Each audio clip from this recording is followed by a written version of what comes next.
There is racism in the UK. There is systemic racism in the UK. It impacts us. It impacts how well we get jobs as Black people. It impacts our children. Majority of young children in the UK who are Black have had a racial experience before the age of 10. So that's to show you that it continues to exist. It's happening. It's in our midst. So I don't want you to walk away from this video or for you to say, no, it doesn't matter. It doesn't impact me.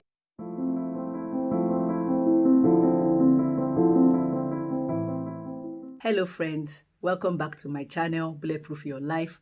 My name is Ronke Odewumi and I'm delighted to have you here.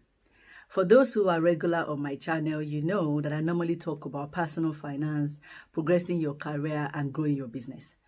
But today I'm going to take a small step to decide to talk about a topic that is close to my heart and probably close to the heart of a lot of you. The killing of George Floyd a few weeks ago in the US has brought to light how much racism, how much systemic racism continues to exist in the world that we live in. This has led to more Black Lives protests, around the world, in all 50 states of the US, in the UK, and so on. And there are people who have said, what can protest do? But we have all seen how much protest can do, how much impact protesting can have.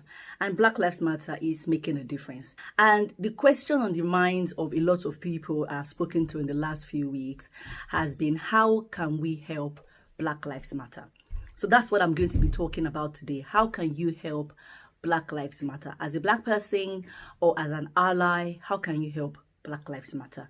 You might be thinking, oh, this doesn't impact me. I'm in the UK. But I'm here to tell you that it does. There is racism in the UK. There is systemic racism in the UK. It impacts us. It impacts how well we get jobs as Black people. It impacts our children. Majority of young children in the UK who are Black have had a racial experience before the age of 10. So that's to show you that it continues to exist. It's happening. It's in our midst.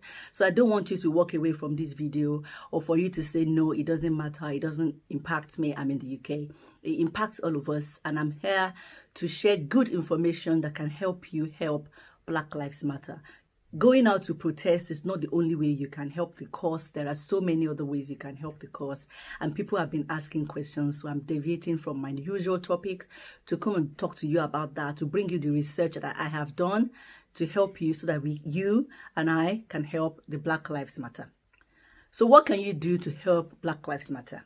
The first thing you can do is to donate. Donate, donate, donate.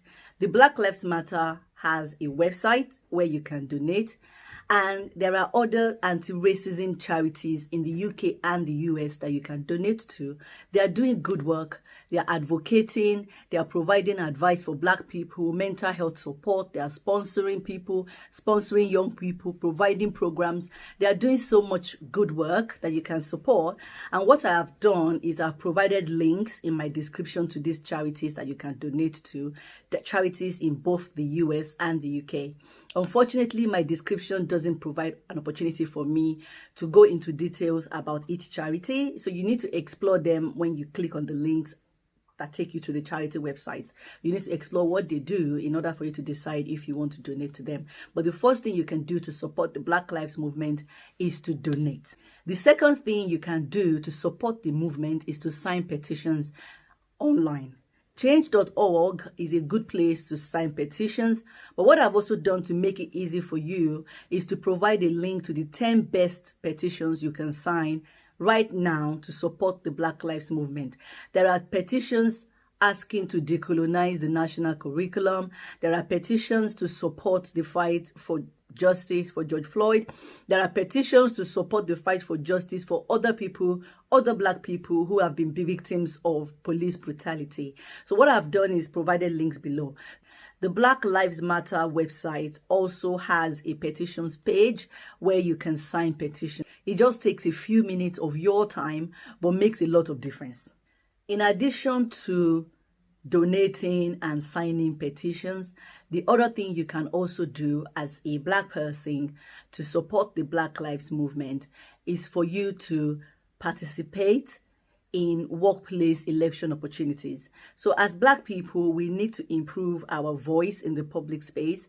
So if your organization has election opportunities for employees, unions, boards, and things like that, as Black people, we need to start stepping up. You should step up and run for office and be a voice for diversity in that place. Also, you can help if you're a middle management person or you are a senior exec by speaking up for diversity. And this applies to everybody, whether you're Black or non-Black, it doesn't matter. As a middle management executive or as a senior executive, you can speak up for diversity in your workplace.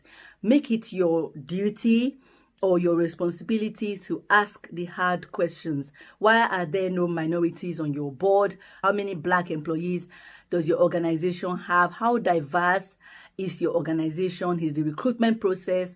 What's the retention of minorities within your workplace? There are so many hard questions you can ask that will support the Black Lives Matter movement. So be a voice for diversity in the workplace. By being a voice for diversity in the workplace, you are not only improving the today for Black people, you are improving the opportunities for Black children tomorrow. Let me give you an interesting statistic. Black people in the UK, as at 2016, have a spending power of £300 billion. Yes, you heard me right. £300 billion. That is the spending power of Black people in the UK. Guess how much of that is being spent with Black-owned businesses? 2%. Black people are not patronizing Black-owned businesses. I can go into a whole story about our economic power and how we can speak with our economic power, how we can use our economic voice to pass a message. But all I'm going to say today is, if you want to help the Black Lives Matter movement, if you want to make a change for Black people as a Black person, patronize Black-owned businesses. Even if you are not a Black person, as a non-Black person, you can choose to patronize Black-owned businesses. I've made it a little bit easier by providing a link in my description to a Google Doc, and that Google Doc document has links out to Black-owned businesses, documents that share links to other Black-owned businesses, that gives you a list and goes on about Black-owned businesses so you know where to go, so you're not lost and wondering, how do I find the Black-owned businesses then? I've provided a link in my description box for you. I'm sharing a lot of things in my description box today, so it's going to be like a really long list, but stay with me. It's a lot of good information. I've done the research, so you don't have to do it. So you can patronize Black-owned businesses. Please let us stop with the dialogue or the idea that Black-owned businesses don't give quality. There are a lot of Black-owned businesses that provide quality. Some of them hide. They hide because they know that once they come out as a Black-owned business, normally nobody patronizes them. So they hide behind their white employees, behind their white managers. But right now, I want each and every one of us to think about how we can patronize Black-owned businesses and improve the 2% of our 300 billion purchasing power, which keeps growing every day, to a higher percentage. Imagine if we were spending 20% of our purchasing power with Black-owned businesses.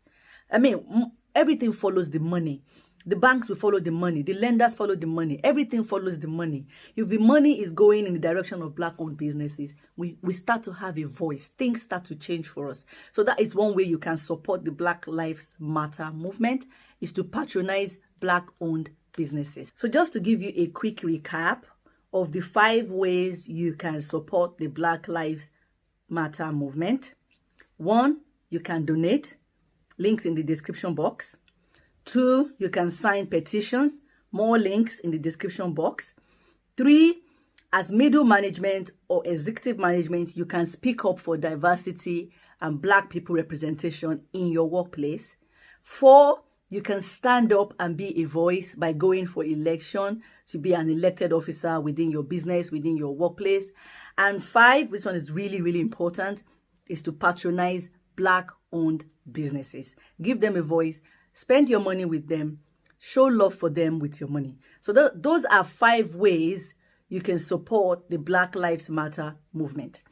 Now, for those of us who are parents in the UK, the US, and all of these countries, another question that has come up, which I've had conversations about in the last few weeks, is how can I educate my children about race? And how can I safeguard my Black children from racism? So I'm going to run very quickly through a few ways you can educate your children or you can safeguard them. Firstly, books. Books are a great way to educate children, to provide information, to show them a perspective that is necessary. And I'll tell you what kind of books I mean. There are books, one, that help them to be more confident about their color, about their identity, about who they are as children of African heritage or Black heritage. And there are books like My Hair. There are books like Young, Black and Talented. There are quite a number of books that you can buy, which you can give the children to read, or which you can read along with your children to help them be more confident about their racial identity, and also to talk to them about race. For people with older children, teenagers, there are also books about race that you can purchase or borrow from libraries, which you can read with them. I always suggest that if your child is reading a particular book, that you read along with them. So you get 2 copies, or you share a copy or something, or you get a Kindle copy while they have a hard copy, and you read along with them. And the reason for reading along with them is to encourage dialogue. So you just don't want them to read the book. You want to dialogue with them about it, so you understand what they are thinking, you hear their thoughts, their perception, their understanding of it. And it's also an opportunity for you to also talk about your perception of it, what you think, how you feel as a Black adult, and for you to soften the landing for them. So books are a great starting point for educating your children. Your children's age also influences the level or the kind of books that you buy for them as Black children or as non-Black children who you just want to educate, about race. So books are a great place to start. The second way you can help your children when it comes to race, and this is particularly applicable for minority people, is for you to engage with their schools. So a lot of us, we just drop off the kids and we run off to our jobs, and we leave them to their school curriculum or their school heads and their teachers to take care of things. But as minority people, as Black people, as BAME people, we need to start engaging with school heads. We need to start having conversations with them about their diversity policy, their inclusiveness, their inclusive policies. We need to start asking questions about the curriculum. You can ask to see the curriculum, to see what it looks like, especially if your child is in private school. For the state school, there is a petition you can sign to decolonize the national curriculum. You can also ask the school principals about, or the school heads, about their diversity programs, what is going on, just to make sure that your children are being covered. If the schools are celebrating things like Chinese New Year, they are celebrating Diwali, are they celebrating any African holiday? Are they celebrating Black History Month in a way that is inclusive? Or are they celebrating it in a way that doesn't, make the children proud of their racial identity? These are questions that you can ask. It's always a good thing to engage with the school authorities in the schools where our children attend. They spend so many hours in these places. So we need to start engaging. As part of engaging, the third point is for us to be involved. We need to start participating in school. We need to volunteer in the schools. We need to build a network within our children's school community. So we need to network. We need to volunteer. If there's a governing body we can join, we should be joining these places, because it's an opportunity for us to speak up for diversity. If we're not there, who's going to speak up for them? Who's going to represent, Black lives? Who's going to represent Black lives there? If we as Black people are not there, we're not taking a seat at the table. So we need to start taking a seat at the table in our children's schools. We need to speak up for our children. And what I mean by that is, a lot of us Black people can recount at least one racial incident in the past. And what always happens is that when those things happen, we take our children and we leave. We walk away from that situation. We don't address it. We don't deal with it.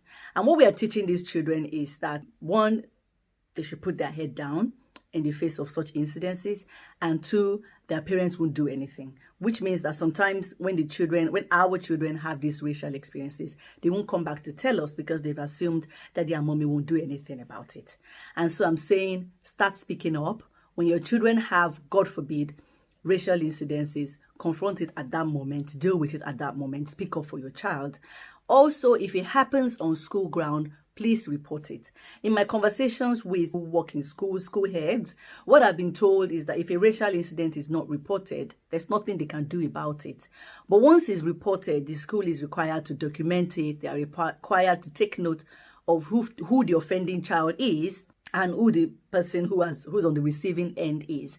What this also means is that when you report it, the school is obliged to speak with the parent of the offending child, and that puts that parent in the position where they need to do something. They need to have conversations with their child, they need to educate their child, they need to check their own racial prejudice if it exists, so that it's not passed on to their child. So every time you report it, you're doing a service to other children in that space and preventing them from having the same experience. Vis-a-vis, when you don't report it, that child can reoffend because, one, they're not getting the race education they need, and they're not being checked. So as parents of Black children, of minority children, when our children have racial experiences, we need to report it to the authorities so that it can be taken note of and action can be taken about it. Also, we can safeguard our children and protect them and teach them about race by setting good examples. In our speech, how we talk about race, how we talk about the Black identity, how we relate with other Black people, how we patronize Black businesses, we need to set good examples. Our children are listening, they are watching us, and they're learning. So by setting good examples, we are setting them up for the future. We are also helping them have a better belief or a better opinion about their racial identity, which also feeds into the fact that as parents, we have to consciously and intentionally raise confident children. Unfortunately, we are living in a system that doesn't necessarily support them or doesn't necessarily celebrate them. That's the word. It doesn't necessarily celebrate them. So we as parents, we need to celebrate them, their racial identity, their intelligence, their abilities, their capabilities. It's not our place to feed negative notions into our children or into their minds about how they look or who they are. And even things said in jest as a joke can have an impact on our children. So as parents, Black parents, we need to start watching what we say to our children. We need to build them up so that they can grow up and be the best of themselves. So that brings me to the end of my discourse, my conversation about Black Lives Matter and how you can help the Black Lives Matter movement. I hope I've added some value. I hope you've enjoyed this video. I hope this video has given you some food for thought, something for you to think about. If you're watching this video as a Black person, I wish you best of luck, as together we advocate for change, advocate for a better system and a system that supports us and allows us to thrive. And if you are watching this as an ally, thanks for watching the video. I hope that you will continue to use your position as an ally in a positive way to fight for change to end racism. Thank you so much for watching. And until my next video, which is probably going to be about personal finance, your career or your business or bulletproofing your life, take care of yourself and have a bulletproof life. Bye.